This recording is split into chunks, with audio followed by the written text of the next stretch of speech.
Good morning dyan sa aking mga taga-panood at sa aking taga nag-subscribe sa akin. Andito naman po si Madam Lover Orchids para po ipapakita ko sa inyo yung aking dendro na ating i-report. Ay bago po ako mag-umpisa ay magpapasalamat muna ako doon sa aking mga subscribe. Thank you very much. Pag-subscribe niyo sa akin dahil napakasaya ko naman dahil no, not coming here. No, not now. Go there. Not now kasi I am not now, baby. I am busy. Go there. Okay, ngayon ay si Bella man na. Go there, Bella, kasi mama is making not now. Bago ako mag-umpisa,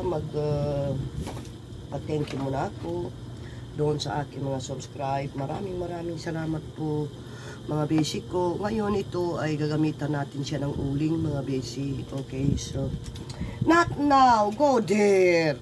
Okay, gagamitan natin siya ng uling dahil unang-una mga basic ko, luma na po mga basic ko. Tsaka kita naman yun ay luma na. Diba po? Ayan, luma na po yung kanyang ano, at luma na po yung kanyang coconut. Okay, so nakikita naman nyo. Okay, so ngayon gagamitan ko po siya ng uling mga besi. Okay, so we will make charcoal para mas lalo silang gaganda, at lagi nyo tatandahan na mga ganito mga basic ko para po mas lalo pong gaganda yung kanilang tubo mga basic. Okay, tanggalin mo yung ano, itong coco has ito ginagamit. So okay pa naman yung kanyang ano, bali ang tatanggalin lang natin yung kanyang roots na patay na mga basic ko. Okay, so ang gagamitan natin sa kanya ay ano po mga basic. Okay, gagamitin ko sa kanya yung pong uling mga basic. Okay, so yan, ito po. Okay, so para po mas lalong tutubo ng todo mga basic. Okay, so kita niyo may tumubo dito, hindi po natuloy mga basic ko. Okay, so yan. So pag nakikita naman niyo dito ay ano mga basic, ayan. Okay, so di ko naman tinatapon yung mga ano ko, yung mga ito pinalagay ko sa mga rose. Okay, so lagay ko po siya sa rose mga basic. Okay, so ito ang siyempre tinatanggal natin yung ano, yung patay na po na ano. Okay, so ayan mga basic, kikita nyo ayan. Okay, so very simple naman mga basic kung bali ito ngayon uling na po ang gamit natin dito sa kanya. Siyempre paupuin natin ito, yung sinasabi ko sa inyo na dumidilaw. Okay, so papaupuin natin ito ng tubig kasi unang-una charcoal na mga basic. Bali ito po yung gagamitin ko ito. Okay, so ayan, bali maglagay lang ako ng ano mga basic ito niya. Kaya maglagay lang ako ng bato sa ilalim. Okay. Tapos charcoal dito. Ganyan. Okay. Ayan. Bali ito kasi yung ginamit natin mga basic kasi marami po siyang butas. Okay. And then dadagdagan muna lang natin. Okay. Bali ganyan na lang mga basic ko. Kita niyo? Bakit kaya hindi makikita?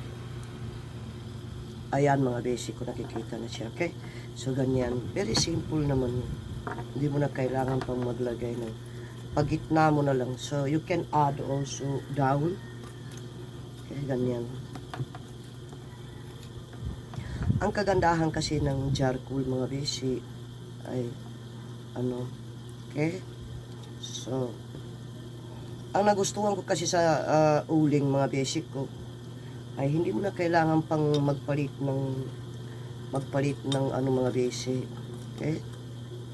Medyo malaki yan.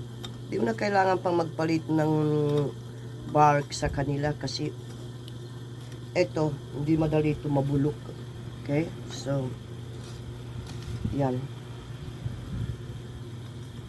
Asa kay sapa, ang charcoal, pwede mo yan paupuin sa tubig. Hindi yan siya masisira mga besi. Okay? So,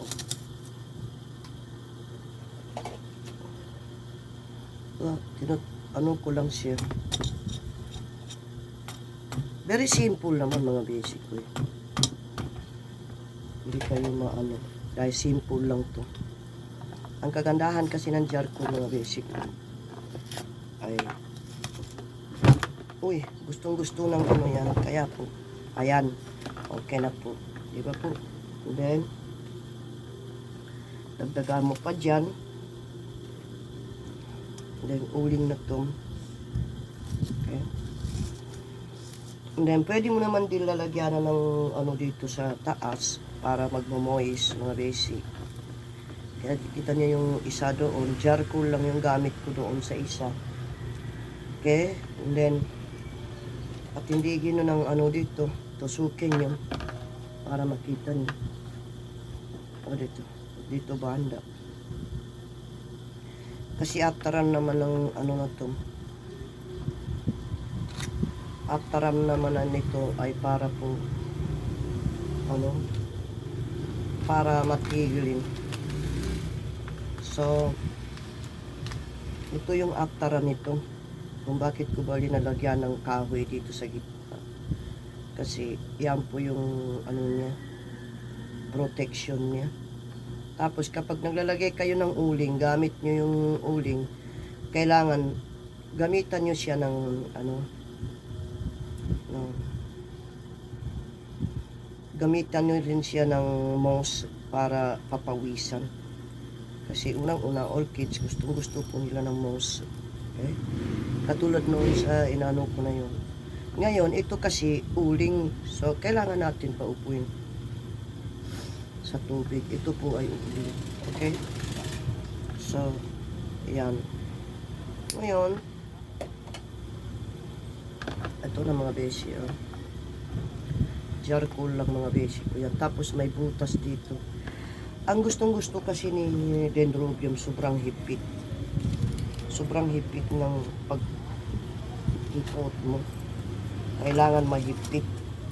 Okay? Di makunga-kunga yan. Okay, ganyan. So, pwede mo lalagyan na ng ano dito sa baba. Para mas lalong sisikip mo, Resi. Pasikipin mo. Okay?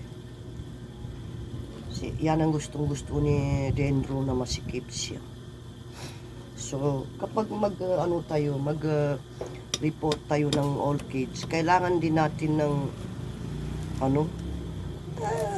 ito kasi dendro na to, walang mga arti-arti to.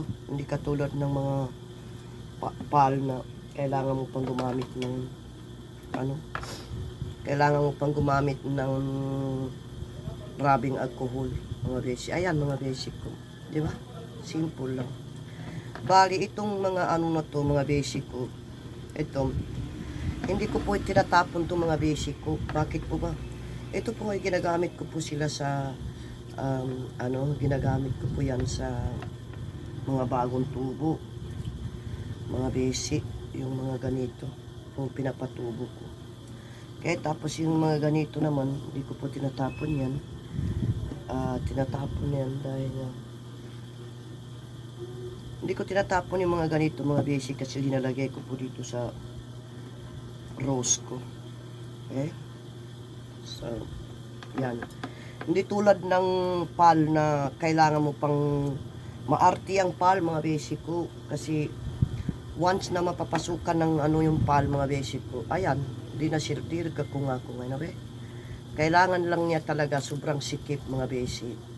Ngayon, ito na po yung papaupuin natin ng tubig, mga basic, kasi siya ay uling.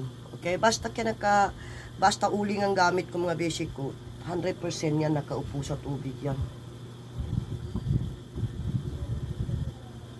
Haka ito mga lumulumot na to ay hindi ko po ito tinatapon. Okay, mga basic, ito mga ganito. Okay, mga ganito, hindi ko po tinatapon to. Bakit po ba? Kasi ito meron itong fertilizer. Okay, bali ito nilalagay ko po sa katulad ng rose. Okay, sa mga rose, mga basic, para hindi sayang. Okay, so malamig kasi dahil nga mayroon siyang ano. Ngayon, kung gusto mo na lagyan mo na siya ng ano, Coscomote. Okay, ito yung Coscomote natin. So, nabili ko kasi na ano, ito po yung Coscomote, mga basic. So pwede mo na siya lalagyanan dito. Okay, nilalagay ko sa mga orchids ko, mga basic. Ito lang Coscomote para malamig. Malamig kasi ang Coscomote. Ayan. Okay? Ayan. So, konti lang. So, iyan lang, mga basic ko. Kita niyo? O, yan lang, ganyan lang ako mag-report ng aking orchids gamit ang uling, mga basic ko. Okay? So, very easy naman. Hindi mo na kailangan pang maghawak ng rubbing alcohol. Ito yung kagandahan ng dendro, mga basic ko. Dahil dendro, hindi na kailangan pang magamit ka ng rubbing alcohol. Ito kasing mga dendro ay hindi ito yung klaseng orchids na sobrang arte. Okay, hindi tulad ng Phalaenopsis na sobrang arte ng Phalaenopsis, mga basic ko. Kasi once na malagyan na ng bakterya, mga basic ko, wala na yan. Hindi matuloy yan, mga basic ko. Maniwala kayo sa akin, hindi matutuloy yan kasi mamamatay yan pag tinamaan na siya ng virus. Okay, so ngayon, ito ay try nga natin, okay, kung pwede dito. Oh, di ba? Pwede rin siya. Oh. Oh, nakikita niyo? Pwede siya paupuin sa tubig, mga basic ko. Okay? Nasa iyo naman yan kung saan kakampante. Kung gusto mo ayaw mo nang magdili, ayaw mo nang diligan, si orchids, paupuin mo na lang sa tubig, mga basic. Maniwala kayo sa akin, hindi mamamatay yan, mga basic ko. Okay? Ayan.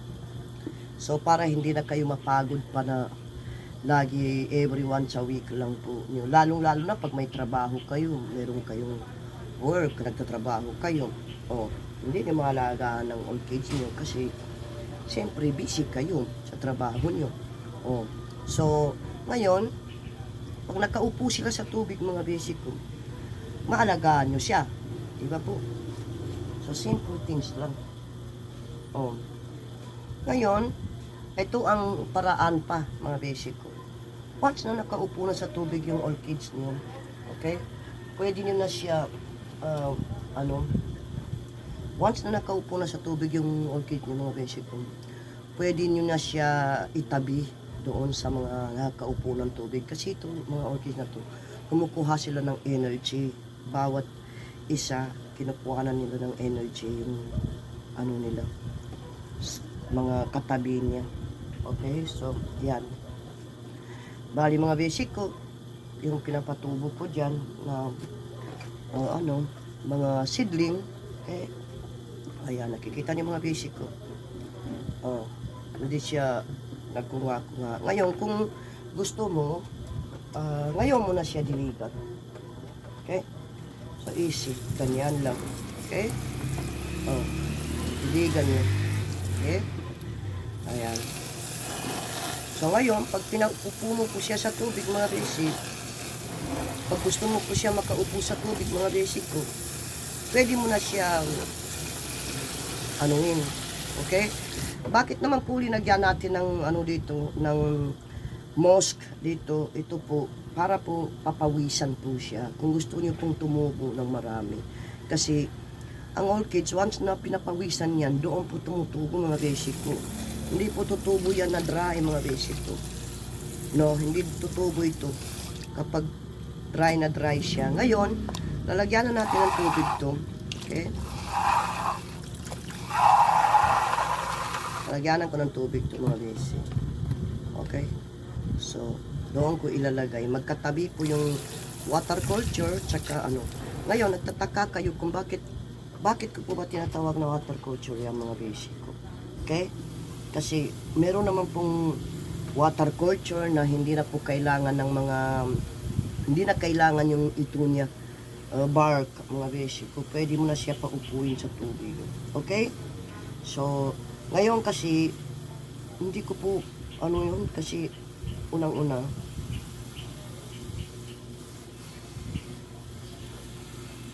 mga basic ko, kaya ko hindi naman ginagawa yun mga basic ko. Dendrobium naman to eh. Dendrobium naman to mga basic ko eh. So hindi ko ginagawa yun. Bali, ang ginagawa ko lang po yung mga dati, ginagawa ko pong water culture dati. Pero ngayon hindi na po. Hindi ko na po ginagawa yun. Dati po yes, ginagawa ko po yun. Pero ngayon hindi ko na po ginagawa. So, papakita ko kayo, ituturo ko kayo. Okay, tuturo ko kayo sa mga ano. Para makita niyo yung update ng aking ano na ba talaga nangyari. Pag makikita niyo yung mga dilaw-dilaw na yan mga basic ko, huwag kayo mag-alala. Ito na po yung ating report mga basic ko. Okay? So, yan. So, nakaupo po sa tubig yan. Katulad niya, nakaupo sa tubig hanggang dyan lang. Okay? So, yan, nakaupo sa tubig yan. So, banda dyan, nakaupo sa tubig. Okay? So, nakikita naman nyo. O, kita nyo, naarawan doon banda. Doon naarawan. O, yung alokasya ko mga basic ko, bakit i-transfer ko mga basic? Kasi parang mag-goodbye siya eh. Kasi tingnan nyo. Mag-goodbye talaga siya mga basic ko kasi patay siya eh. O nakikita niyo? So, dahil sobrang init mga basic. Pag ganitong oras naaarawan yung banda dyan. And then, kita naman niyo. Tapos mga basic ko, isa pa, yung mga nasisilindawan ng mga araw, napakabilis ng tubo nila mga basic ko. Basta yung nasisilindawan ng araw. Grabe, kita niyo yan. Safe in the water yan. Okay? Oh. Ayan. Tapos kagabi mga basic ko, dito banda, itong banda na to, area na to, nahulog kaya yung mga basic ko. Paano kasi tumaas kasi si dito, si Koromi. And then pumunta doon kasi meron siya nakitang may nakita siyang parang paniki dyan. To, tinaasan niya yan. Nag-jumping siya doon. Buti hindi nahulog yung orchids ko mga basic ko sa baba. Grabe. So hanggang dito na lang. Maraming salamat po sa tagapanood nyo sa aking video. At thank you very much doon sa nag-subscribe sa akin.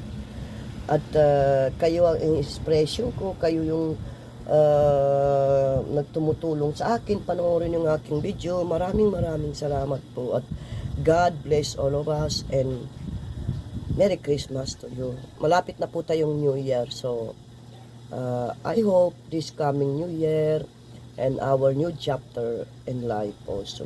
So good luck to all, and lahat naman tayo ay walang hangarin kundi maghanap buhay tayo ng marangal mga basic. Okay? So, wag niyong kalimutan na mag-pray, zambayang, mag-pray kayo. Dahil maniwala kayo sa akin mga basic ko, makakatulong ay prayer. So, bye-bye. Hanggang dito na lang. Love you all.